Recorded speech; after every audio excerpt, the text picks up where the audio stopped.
As the regime jails political opponents, meme makers, and protesters while letting violent criminals roam the streets, it becomes increasingly difficult to pretend that we're in a nation ruled by laws, not men.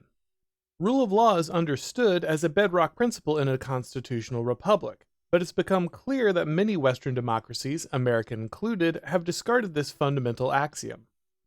In theory, these nations honor rule of law as a core value, but in practice, they've abandoned it almost simultaneously. Today, we'll be looking at Bertrand de Jouvenel's seminal work on power to help us understand why Western liberal democracies discarded rule of law and embraced the total state. De Jouvenel begins by defining his terms, explaining the critical difference between laws of nature, natural laws of society, and positive law. Laws of nature are physical laws, like gravity, to which all matter and all men must submit. If something is dropped from a height, it must fall. The clever arguments of a lawyer will have no impact on this reality. Natural laws of society emerge from the brute facts about their material conditions and the nature of humans in that community, but the members of that society still have agency. If the key water source in a village dries up, then the tribe must move on to survive. They can choose to stay in their village, but the natural consequence will eventually be death if action isn't taken. Moral and civil law usually begin as extensions of natural law, and as long as the power of the state confines itself to enforcing laws of this kind, its citizens maintain their dignity. The barriers placed around human action are aligned with natural consequences and the good that an individual would innately pursue. While there are rules, man is free to pursue virtue because the law is not arbitrary, and he can exert agency in the matters over which he would instinctively seek dominion. This is the ideal mode of state power, but de Jouvenel acknowledges that it is utopian. No government manages to restrict itself to this manner of law in perpetuity. Positive law is initially created to buttress moral and civil law derived from nature, but it can quickly grow beyond its original scope. Inequality is the most natural of all truths, and the strong will seek laws to enshrine their advantage, while the weak seek champions who would use the law to elevate them. While the law was initially bound together and made coherent by the natural circumstances and inherited traditions of society, great and sudden shifts in circumstances can give rise to factions which quickly assemble an array of positive law in their favor. Law ceases to reflect the natural disposition and folkways of the people and instead becomes a momentary tool of situational advantage wielded by divergent interests. Man loses dignity because he can no longer freely pursue virtue. He is instead bound by arbitrary dictates that no longer align with the natural laws of society.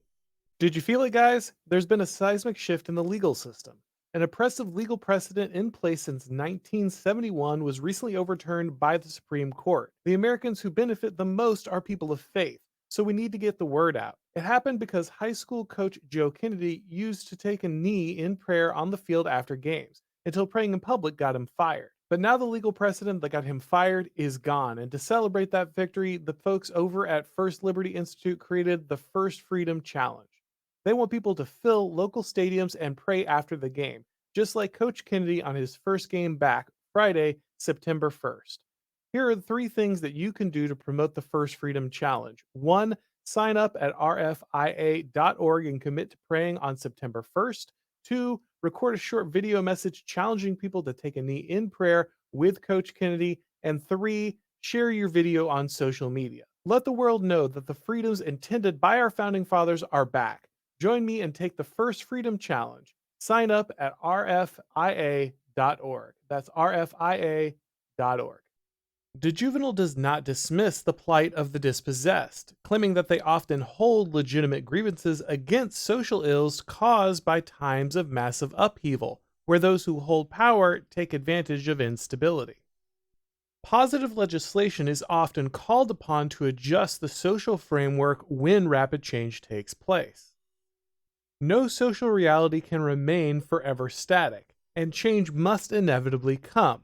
But positive law always proves unequal to the task. Ideally, legislative remedies would be thoroughly considered and carefully crafted, but in reality, the making of laws is generally a rushed, emotional, and greedy exercise. While legislation is called upon to remedy real problems, its creation is usually sloppy, short-sighted, and arbitrary. The general disorder of capricious positive law becomes the answer to the specific disorder of societal upheaval. As civilizations expand and increase in complexity, they embrace division of labor, which creates additional social stratification and widens the disparities between social classes. This in turn increases the chances of factionalism. Citizens now lead very different lives inside the state and rely on a high degree of social coordination. Religion and social heredity play a key role, binding the very different lives of distinct social classes together, orienting them towards a common goal in a predictable and reliable pattern. The traditions and folkways which had naturally arisen from the character and shared experience of the people now must be carefully passed down from one generation to the next if they are to hold the different social classes fast to a common purpose. The balance between expansion and social cohesion is delicate, requiring the steady hand of a ruling class who understands the cost of trading long-term stability for their own short-term gain. Rulers who are too eager to indulge in personal enrichment or the accrual of power can easily rupture the social contract by enshrining factional interests in the law, warping the system around their temporary desires. Mass expansion through colonization or immigration can provide rapid expansion due to the influx of raw materials and labor, but also threatens social cohesion. The more complex civilization relies heavily on the transmission of traditions and cultural norms to create social continuity, and new arrivals, if left unassimilated, can disrupt overall coordination. Rapid changes due to revolutionary technological advancement can also heavily disrupt social coordination as each faction struggles to find its place and fight for power inside a shifting paradigm.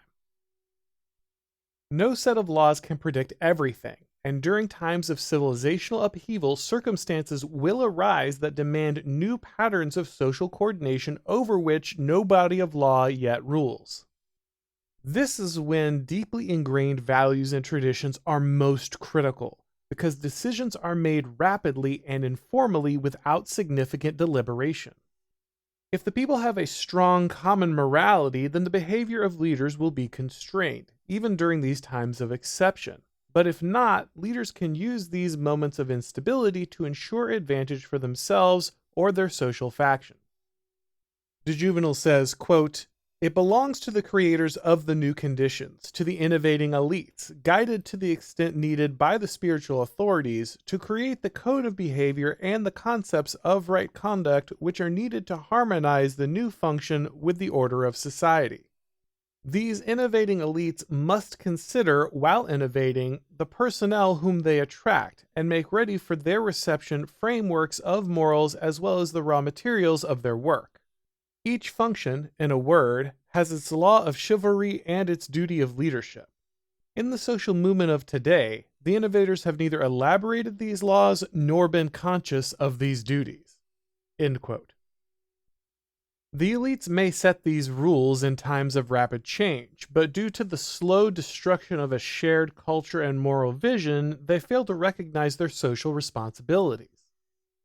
The accelerated nature of modern technological advancement means increasingly frequent social upheaval, which in turn creates more opportunities for social advancement. The rapidity of this social elevation can create the illusion of equality through opportunity, even incorporating the illusion into positive law, but the factions of society will continue to exist. The only real change is that those in positions of leadership and power are allowed to abandon their duties and obligations to the weak under the guise of equality. With no shared moral vision or acknowledgement of social hierarchy, the only duty for those who are elevated by social upheaval is to secure their advantage during the state of exception and enshrine it into law. When the state originally governed an organic community, its powers were bound by other social authorities. The government was forced to share power with the church, regional leaders, community organizations, and the heads of families. The traditions of the people would not allow the state to usurp the authority of these natural social institutions. But as social upheaval becomes more common and change more rapid, the state will seek to align with individuals who have been elevated by chaos to remove these competing spheres of authority. De Jouvenel sees the libertarian and authoritarian impulse as allies, not enemies. Liberation and equality destroy those social institutions that restricted the elevated individual. But those spheres of authority were also the only thing holding back the advance of government power, and the state quickly comes behind, absorbing the responsibilities and powers once wielded by those traditional organizations. With the institutions of shared culture and tradition demolished, all spiritual authority is undermined, and only state power can be called upon to quell the resulting chaos.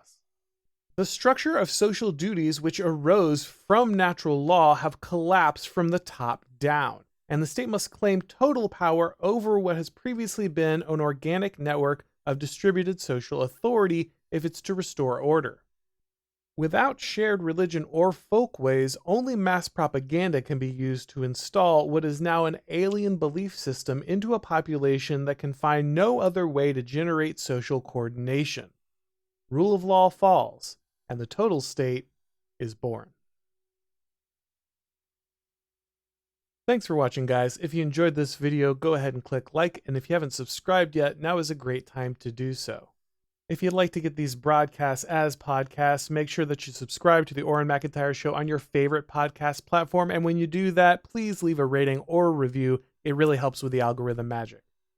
If you'd like to follow me on Twitter or Gab, or Substack, if you'd like to watch these videos on Rumble or Odyssey, you can follow the links down below in the description. And of course, you can read all of my columns and catch all of my shows over at The Blaze. Thanks for watching, guys, and as always, I'll talk to you next time.